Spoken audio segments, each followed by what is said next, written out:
You can make this planet suck less and at the same time improve your career opportunities. Find out more in the next few minutes. I should really be in bed right now.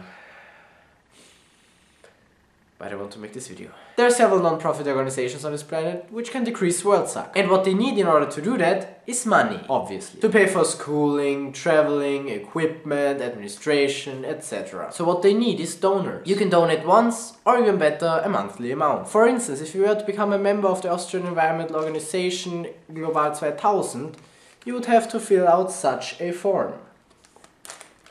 One for them, one for the bank, and one for you. Now I'm not asking you to donate, because A, I know that all the charity money you have for this year goes to the P4A raffle. I'm sure they have cool stuff this year. And B, because you don't profit personally from that. Sometimes you can also help without giving money, simply by giving them your name and your vote. That's basically lobbying. So that, for instance, they can say to a company, stop polluting our environment, or insert current number, people will stop buying your products. Anyway, so how can a charity find more people to support them? They could simply wait for people to come to them. But that just doesn't happen enough. I mean, with P4A we're trying to raise awareness about charities we care about. But there are just not enough events like that. So these non-profit organizations need to find other ways to reach people. For instance, with advertisements. But then they just blow their money. A better way is to establish a fundraising team. Those guys go out on the street talking to people, introducing their charity and its goals. Like her, full of enthusiasm. And this way they can find new supporters. I was talking to fundraisers of Global 2000. I'm doing this because I think it's really important that somebody does something in this world, because so much things are going wrong. And I think we now have the chance to do something against it. You get to know so many people, so many different sides. And I just think it's a great job. There are many reasons why you should become a face-to-face fundraiser. You get a little bit of money. Of course that's not much, but the charity shouldn't have high costs. In fact, every fast food store will pay you more. Way more important is that it is fun if there are people of about the same age doing something together. And the people are nice. They're very nice people working with me, so... To be together with people who share the same interests, who think something has to be done there, to also have fun on this work, because I think fun is the most important factor for me.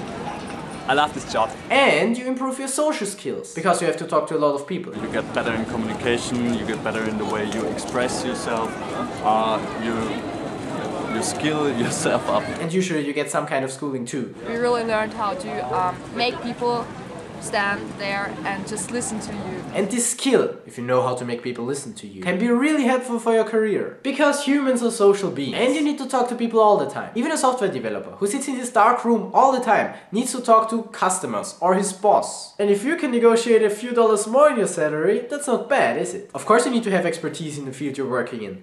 But I think social skills are at least as important. I thought like, yeah, talking to people is so easy, but it actually isn't. It's kind of difficult. Now you might think that you can never talk to people like that. But you can, because you have a good reason to. I always thought I'm an open-minded person, but since I'm doing that, I'm more open.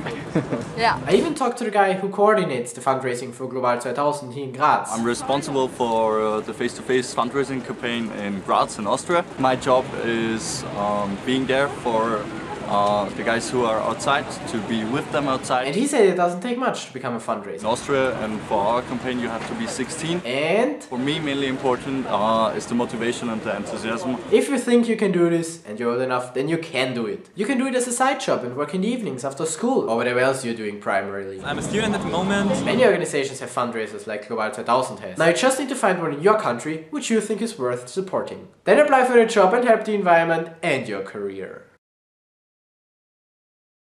Special thanks to all the guys who let me make interviews with them. Happy Project Warzone 2012 and DFTBA.